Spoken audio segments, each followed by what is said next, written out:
आज की कहानी एक ऐसी सास की है जो हर वक्त अपनी बहू को किसी न किसी बात पर परेशान करती रहती है। श्वेता चाहे कितना भी अच्छा काम क्यों ना कर ले, बदले में उसे ताने ही सुनने को मिलते थे। फिर एक दिन, बहू कहाँ मर गई? कब से तेरा इंतजार कर रही हूँ।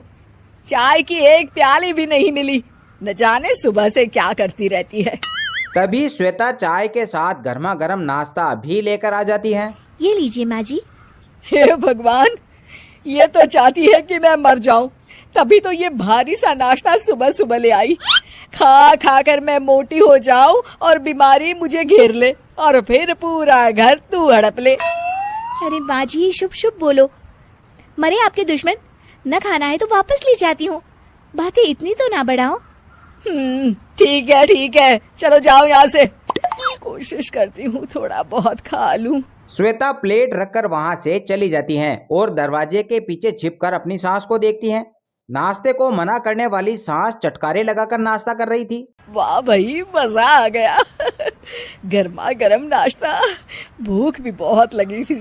थोड़ी देर बाद श्वेता झाड़ू लगा रही होती है कि तभी सास फिर से चिल्ला पड़ती है। अरे बहू, कुछ खाने को नहीं बनाया? क्या चाहती है तू कि मैं भूखी ही मर जाऊं? अरे कहाँ मर गई तू? फिर क्या था, श्वेता प्लेट भरकर खिचड़ी ले आती हैं और अपनी सास को दे देती हैं। अरे ये खाना कौन खाएगा? खिचड़ी भी कोई खाने की चीज है? माँ जी आपको डॉक्टर ने यही खाने को कहा है। हाँ, तू बड़ी मेरी माँ बनी है। अरे नहीं खाऊंगी मैं, ले जा यहाँ से। देखिए माँ जी, यही है खाने में और कुछ नहीं। इसे तो खाना ही पड़ेगा। और हाँ, मुझे अब कपड़े भी धोने हैं, मैं चलती हूँ। बहू के जाने के बाद रजनी खिचड़ी खा लेती हैं और आराम से सो जाती हैं। फिर शाम के वक्त, आज दिन में हल्का खाना खाया तो शरीर बड़ा ही रिलैक्स लग रहा है। चलो शाम की वॉक ही कराती हूँ। रजनी घूमने के लिए पार्क चली जाती हैं, जहाँ उसकी दूसरी सहेलियां भी आई हुई थी। सभी मिलकर अपनी अपनी बहुओं की काट छाट कर रही थी। अरे मेरी बहू ने तो जीना हराम कर दिया है। कभी दोपहर का खाना शाम को देती है तो सुबह की चाय दोपहर में। मन तो करता है निकाल दूं घर से उसे। अरे मेरी बहू का क्या बताए। करमजली को पता है कि डॉक्टर ने मुझे चीनी और नमक कम खाने को कहा है, लेकिन जानबूझकर ऐसा खाना बनाती है कि मैं खा ही ना पाऊं। अरे मेरी बहू के तो क्या कहने, हर बात का जवाब, हर बात में लड़ाई। एक घर में रहती है लेकिन लगता है कि कोई दूसरे घर में रह रही हूँ। अपना ही घर काटने को दौड़ता है।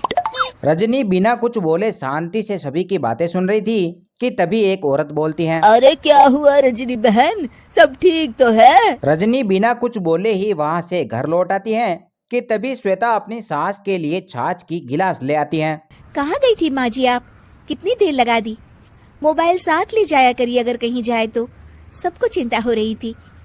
हाँ ये लीजिए, छाछ पी लीजिए, पेट ठंडा रहेगा। रजनी पहले तो कुछ सोचती है, फिर जोर से चिल्लाकर बोलती है।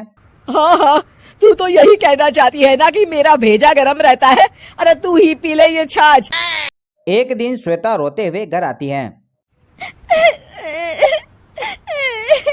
अरे क्या हुआ? तभी घर की बेल बजती है और एक बुढ़िया घर के अंदर आती है। अरे रजनी बहन, अब मैं समझ सकती हूँ कि तुम हमेशा अपनी बहू को क्यों खरी खोटी सुनाती हो। बहुत ही गवार बहू है तुम्हारी। तुम तो अपने बेटे की दूसरी शादी करवा दो।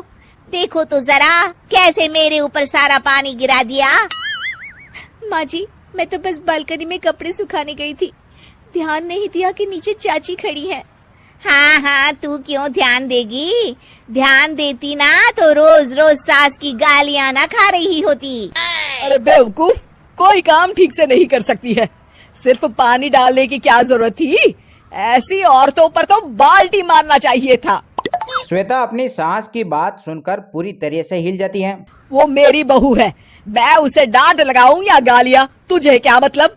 और हाँ, मेरी बहू को गवार कहा ना तो तेरी खाट खड़ी कर दूंगी।